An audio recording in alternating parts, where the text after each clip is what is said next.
Welcome back again विद्यार्थी मित्रांनो. Rotational डायनॅमिकच्या आपण जो सेकंड हाफ आहे that is the rotational motion. त्याचा मी पहिला व्हिडिओ तुम्हाला अपलोड केला होता. तुम्ही त्याच्यामध्ये जे बेसिक कन्सेप्ट आहेत पहा, आपण आर्टिकलचं नाव होतं पहा, moment of inertia as an analogous quantity for a mass. जो रोल मासचा ट्रान्सलेशनल मोशनमध्ये आहे पहा, that is the it plays the role of inertia. आता रोटेशनल मोशनमध्ये तोच इनर्शिया म्हणजे जो जसा रोल मास प्ले करतो तसा रोटेशनल मोशनमध्ये कोण रोल प्ले करेल हे आपल्याला पाहायचंय पहा. सो सकाळी व्हिडिओ पाहत असताल तर गुड मॉर्निंग, दुपारी पाहत असताल तर गुड आफ्टरनून, इव्हिनिंगला पाहत असताल तर गुड इव्हिनिंग. कसे आहात? अभ्यास करताय ना? Very good. व्यवस्थित व्हिडिओज पाहत चला. आपण सगळे तुमचे सर्व शिक्षक तुम्हाला आपल्या प्रत्येक वर्गाच्या ग्रुपवर हे व्हिडिओ सेंड करतायत, तर तुम्ही प्रत्येकाने ते व्हिडिओज व्यवस्थित पहा. मी तुमचा फिजिक्सचा शिक्षक पठाण सर तुमचं परत एकदा मी स्वागत करतो. आता आपल्याला आज जे डिस्कस करायचं आहे पहा, या व्हिडिओमध्ये आपल्याला तो शोधायचा आहे फॅक्टर का mass plays the role of inertia in case of translational motion आणि इन केस ऑफ रोटेशनल मोशनमध्ये तो कोण रोल प्ले करेल पहा. एक नवीन फिजिकल क्वांटिटी आज आपल्याला मिळणार आहे, तर व्यवस्थित पहा. रोटेशनल डायनॅमिक्समध्ये तो पहा. The name of the article. आता मला सांगा, in case of translational motion, what is the expression of kinetic energy? Kinetic energy in case of translational motion is a half mv square. Half mv square पहा, half mv square. परत मास आलाय पहा इथं. मास force असेल तर force is equal to mass into acceleration. कुठेही पहा, कुठेही पहा. वर्क डन जर असेल तर एफ एस, आणि परत त्याला जर आपण एक्सप्लेन केलं तर एम ए इंटू एस. तर प्रत्येक वेळेस मास आहे पहा. ओके. आता पहा, आज आपण जे आर्टिकल पाहणार आहोत पहा. आता तुम्हाला kinetic energy in case of translational motion माहित आहे, that is half M V square. आता पहा, kinetic energy of a rotating rigid body.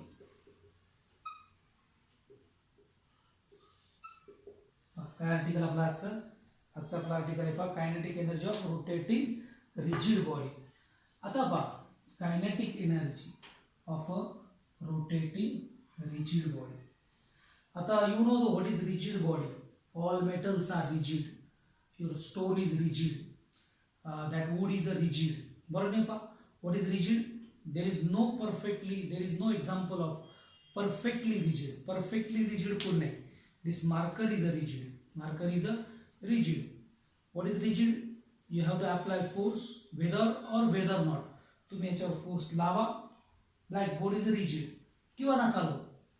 The particle maintains same position with respect to each another. ती बदलणार नाही. इलास्टिक बॉडीमध्ये there is a deformation. Here is impossible. there deformation होणार नाही. Change in shape and size होणार नाही. आणि such a type of body is called as the rigid body. पण we have a kinetic energy of rotating. हा आता प्रश्न आला. रोटेटिंग मीन्स आपलं rotational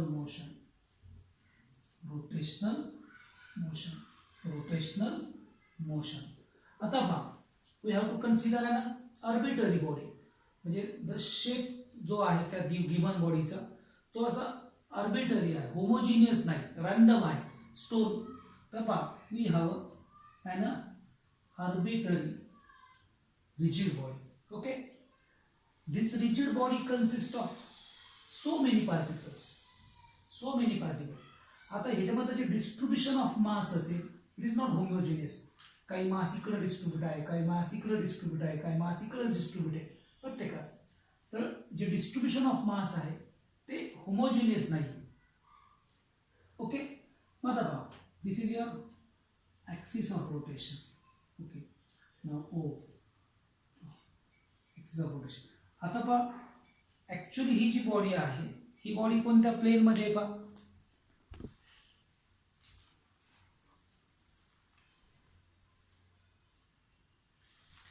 that body in a horizontal plane. आता मी इथं हॉरिझॉन्टल प्लेन दाखवू शकत नाही. असा हॉरिझॉन्टल प्लेन मध्ये आहे ही horizontal plane, and that can be rotate around this axis of rotation. मग हा ॲक्सिस ऑफ रोटेशन कसा याला?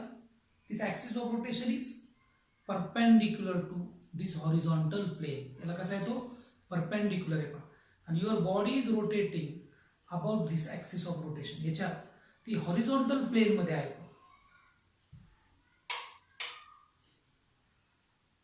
हॉरिझॉन्टल प्लेन मध्ये आहे पहा. आणि this is your axis of rotation. मग आता लक्ष द्या पहा, हा ॲक्सिस ऑफ रोटेशन याच्यातून पास झाला तर दिसेल कोणता? जो बॉडीच्या आतमध्ये गेला पाहिजे, आतमध्ये जो ॲक्सिस ऑफ रोटेशन तो तुम्हाला दिसणार नाही.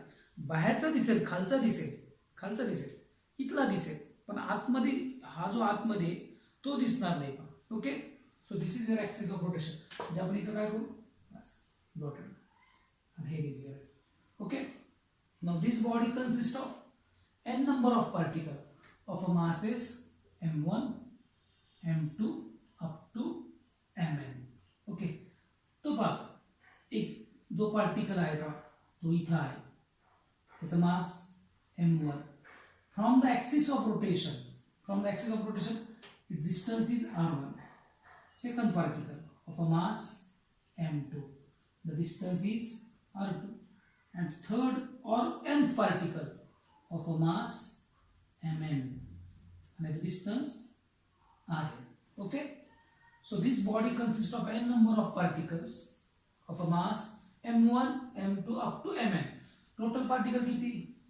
n be the total number of particles. Okay, distance from the axis of rotation किती? पहिल्याचा r1, दुसऱ्याचा r2 आणि n पार्टिकलचा rn. be the distance from the axis of rotation. नीट लक्ष द्या. ओके, आता लक्ष द्या. that body moving with a constant angular velocity in a whatever the sense, कोणताही sense घ्या, पण आपण हा सेन्स घेऊ. हा सेन्स घेऊ म्हणजे कोणता सेन्स झाला? अशी रोटेट होते because of moment of force. अशी रोटेट होते तर अँटी क्लॉकवाईज सेन्स कोणता? Anti clockwise. Okay, with a constant angular velocity. Omega जो आहे पहा तो कॉन्स्टंट आहे. आता पहा ही रोटेट होते म्हणजे याचं कोणतं मोशन होत असेल? या पार्टिकलचं सर्क्युलर. याचा बी कोणतं होत असेल? सर्क्युलर. याचा बी कोणतं होत असेल? सर्क्युलर. फरक नाही पण what about the linear speed? पहा तुम्हाला माहिती आहे, मागे मी तुम्हाला सांगितले का, this is your linear speed. This is v1, याचा v2 आणि ह्याचा vn. So what is v1 and v2? v1 v2 up to vn. What is this? This is the linear speed. This linear speed is not a constant. This is not constant. Angular speed constant है. Angular speed प्रत्येक पार्टिकलचा constant. कसा? आता for example हा marker आहे. that marker consists of 3 particles and they are situated at a different distance. particle number 1, particle number 2, particle number 3. हा एक particle आहे, हा दुसरा आणि हा तिसरा. किंवा असं डस्टर आहे घ्या. फॉर एक्झाम्पल इथे एक पार्टिकल आहे, इथे एक पार्टिकल आहे, इथे एक पार्टिकल आहे, म्हणजे हा आपला m1 m2. आता पहा अँग्युलर डिस्प्लेसमेंट पहा. Particle number 1, particle number 2, particle number 3. तुमच्या कन्व्हिनियन्ससाठी पहा 1 नंबरचा 2 3. पहा हा पहिला पार्टिकल, याची अँग्युलर डिस्प्लेसमेंट पहा किती डिग्री? 90. पहिल्याची किती? 90. पहा आता इथून तो इथं आला, असा इथून इथं आला 90.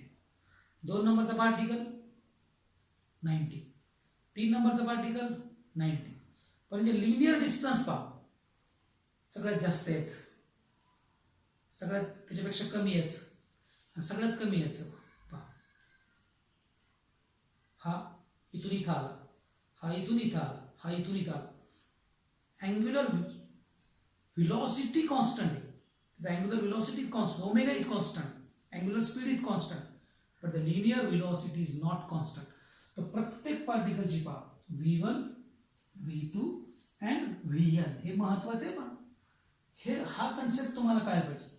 आता आपल्याला काढायचं काय पहा kinetic energy of a rotating rigid body. मग आपण काय करूया या पार्टिकलची कायनेटिक एनर्जी काढू, याची काढू, ह्याची काढू आणि when we have to sum of that all kinetic energy या सगळ्या कायनेटिक एनर्जी आपण बेरीज केली तर काय मिळेल आपल्याला.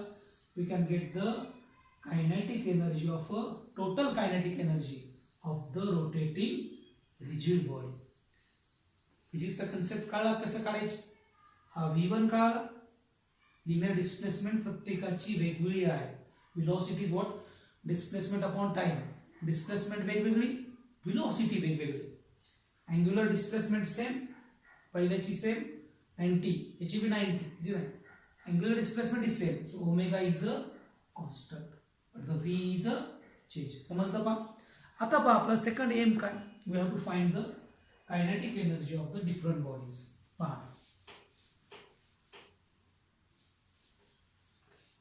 Kinetic energy of a different particles. आता पहा पहिल्या पार्टिकलची कायनेटिक एनर्जी सांगा मला काय.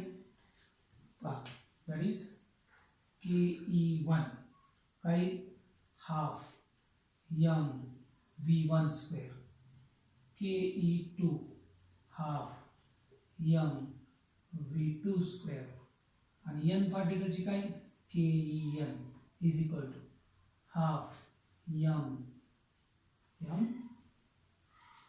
then vn square. बरोबर आहे. इथपर्यंत समजलं. कळालं तुम्हाला. पहा काय आल्याची कळली हाफ एम व्ही समजलं. ओके. आता पहा here is a angular speed is constant. मग ही जी लिनियर वेलोसिटी आहे ही लिनियर वेलोसिटी आपण अँग्युलर वेलोसिटीच्या भाषेत लिहू शकतो का नाही. लिहू शकतो. कशी लिहू शकतो आपण. What is v is equal to r omega. काय बाळांनो काय. what is this. This is what v is equal to r omega. v is equal to काय r omega. put here. बोला काय काय काय 1/2 m. what is this. पहा आता कोण कॉन्स्टंट आहे. Angular speed is a constant. प्रत्येक पार्टिकलचं distance from the axis of rotation वेगवेगळं आहे. वेगळे काही पार्टिकल जवळ काय पण तर काही that is r1 omega square. याचं काही हाफ, याचं mass m1 sorry m1 m2 mn sorry m1 m2 up to mn. याचं काय m2 r2 ओमेगा स्क्वेअर आणि याचं काही का that is half mn rn omega square. पहा पहिल्या पार्टिकलची कायनेटिक एनर्जी काय मिळाली तुम्हाला half m1 r1 omega square. दुसऱ्याची किती मिळाली half m2 r2 omega square. n पार्टिकलची काय मिळाली 1/2 mn rn ओमेगा स्क्वेअर. आता काय करू बरोबर काय करायचं आता बरोबर टोटल कायनेटिक एनर्जी काढायची. Kinetic energy total okay in case of rotational motion that is the sum of E1 the Ke1 Ke2 plus Ke kinetic energy of first particle, kinetic energy of second particle and kinetic energy of n particle. या सगळ्यांची आपल्याला काय करायची आता बेरीज करायची. आलं लक्षात पाहिजे इथपर्यंत व्यवस्थित लिहून घ्या. मग आता लक्ष द्या काय करू आता पहा इथपर्यंत समजलं तुम्हाला. ओके नाव मी वरती देतो.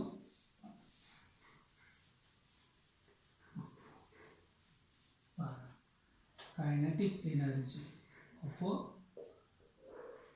Rotating rigid body. ओके सांगा काय जातात टोटल कायनेटिक एनर्जी.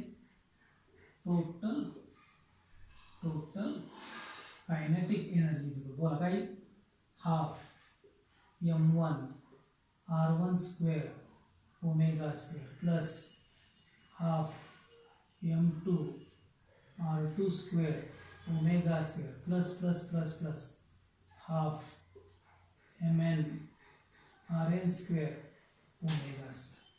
ओके इथपर्यंत काय अडचण. आता बघा बरं काय व्यवस्थित पहा काय कॉमन निघू शकते याच्यात. काय कॉमन निघेल याच्यात. येस बोला काय कॉमन निघेल याच्यात. पहा हाफ आणि ओमेगा हे आपल्याला कॉमन काढते. टोटल कायनेटिक एनर्जी ई ने डिनोट करतो in case of rotational motion. काय निघेल पहा common half omega square bracket मध्ये काय पहा m1 r1 square plus m2 r2 square plus plus mn rn square. कळलं इथपर्यंत. पहा दिस इज व्हॉट पाहत आहे व्यवस्थित पहा इथपर्यंत पहा. आता पहा total kinetic energy in case of rotational motion काय आली half omega square. and what is this. This is what. This is the summation of I is equal to 1 to n, that is mi ri square. I is equal to 1 to n mi ri square, and this is half. खूप महत्वाचं आहे पहा. This one is I. Kinetic energy in case of rotational motion is half I omega square.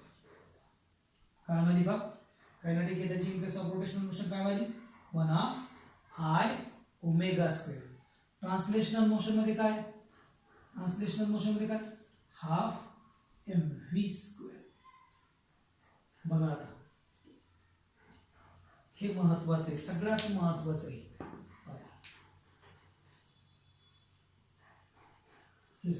कोण आलं मासच्या जागेवर I आला. मासच्या जागेवर कोण आला I. What is I. I is a moment of inertia. I is what. That is the moment of inertia. I is what. That is the moment of inertia. जो role mass translational motion मध्ये play करतो काय play करतो to oppose to change its state. तोच role moment of inertia हा rotational motion मध्ये करतो. प्रश्नच तो होता आपल्याला moment of inertia as an analogous quantity of for a mass. There is a role of mass in case of translational motion to oppose to change its state. The same role of moment of inertia in case of rotational motion. मग तुम्ही प्रत्येक वेळेस पहा तुमचं expression पहा F is equal to ma. तर torque Q is equal to I alpha. कुठेही जिथं मास येईल ट्रान्सलेशनल मोशन मध्ये तिथं रोटेशनल मोशन मध्ये मोमेंट ऑफ इनर्शिया येईल. So what is moment of inertia. बघा आता this is moment of inertia. हा moment of inertia. What is the definition of moment of inertia. कोण सांगेल. It is the sum of product of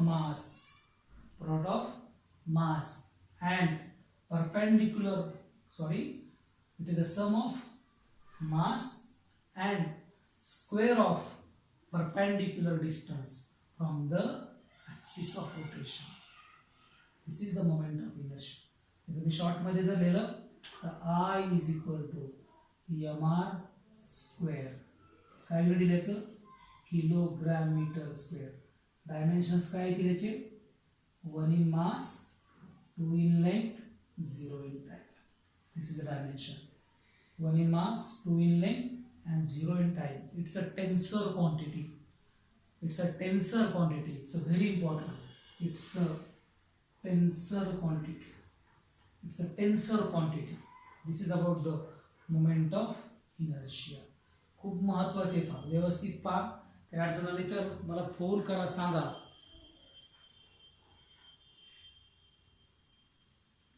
okay, this is about the moment of inertia. आलं लक्षात पहा, समजलं तुम्हाला. आता पहा दिस मोमेंट ऑफ इनर्शिया, पहा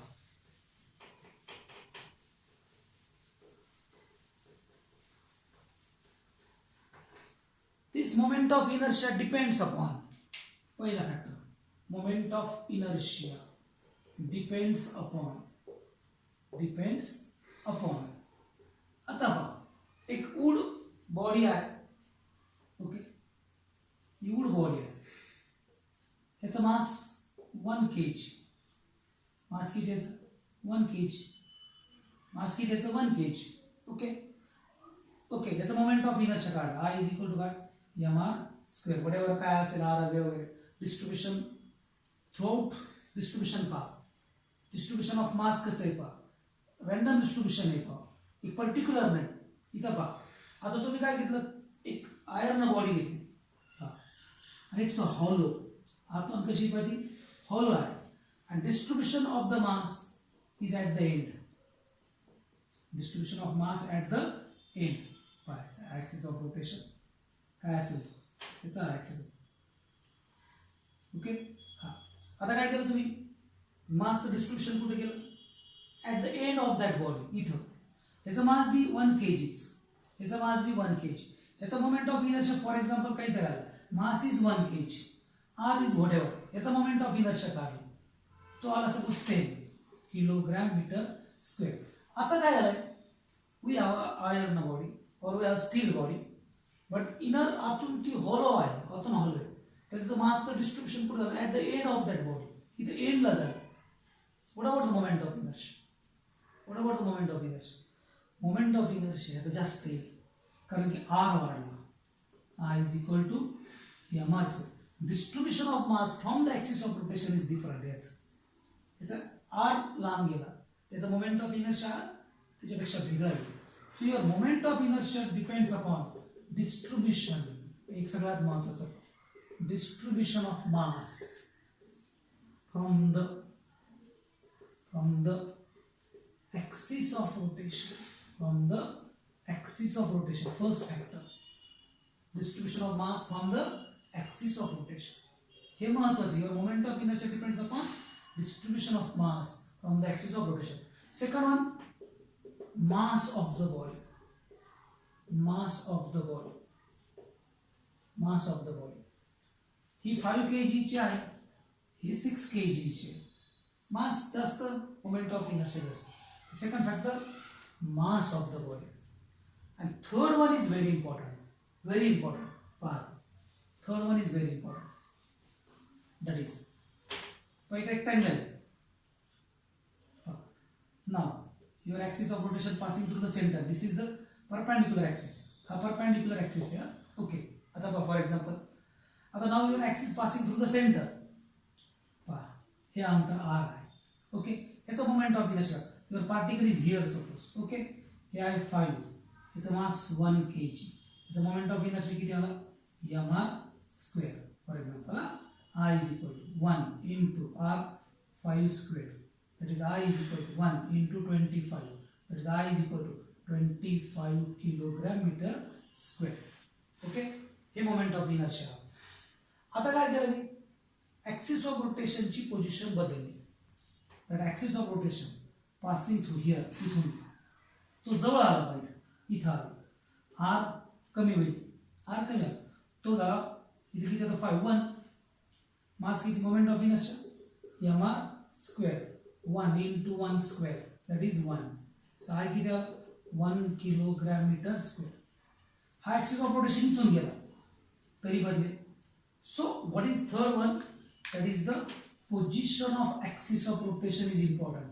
So your moment of inertia depend on position or orientation. Position of axis of rotation. Axis of rotation. So हे तीन फॅक्टर तुम्हाला लक्षात ठेवावे लागतील.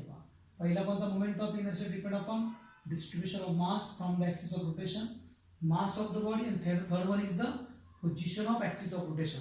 पहा ही बॉडी आहे, this axis passing through the center, याचा मोमेंट ऑफ इनर्शिया वेगळा, at end याचा मोमेंट ऑफ इनर्शिया वेगळा आहे.